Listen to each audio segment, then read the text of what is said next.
Hello बच्चों, let's read the question. The question says that how did Midge distract the students as well as the teachers of the primary school opposite Maxwell's flat?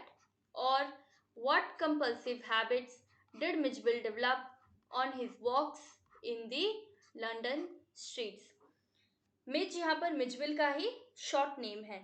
तो मिज ने किस तरीके से primary school के जो बच्चे और जो टीचर्स थे उनको किस तरह से उसे डिस्ट्रैक्ट किया यानी ध्यान भटकाया।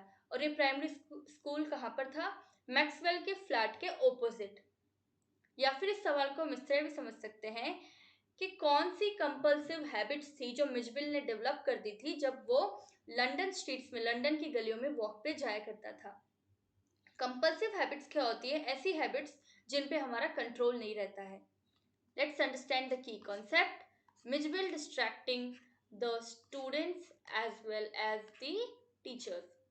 मिजबिल टीचर्स को और बच्चों को डिस्ट्रैक्ट करता है, उनका ध्यान भटकाता है।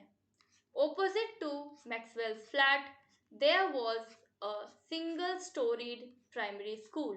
मैक्सवेल का जो फ्लैट था उसके ओपोजिट में यानी कि ठीक सामने एक सिंगल स्टोरीड प्राइमरी स्कूल था।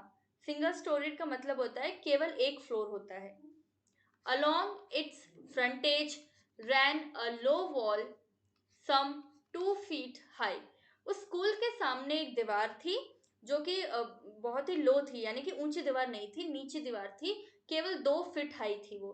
2 फीट की दीवार थी।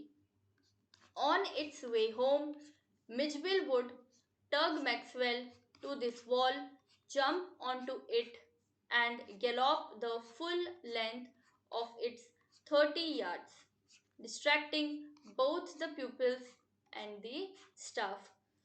फिर मिजबिल जब घर की तरफ जाता था, जब ऑथर के साथ वो घर की तरफ जा रहा होता था, तो मिजबिल क्या करता था? मैक्सवेल को टग करता था उस दीवार की तरफ। टग का मतलब होता है पुल करना अपनी तरफ।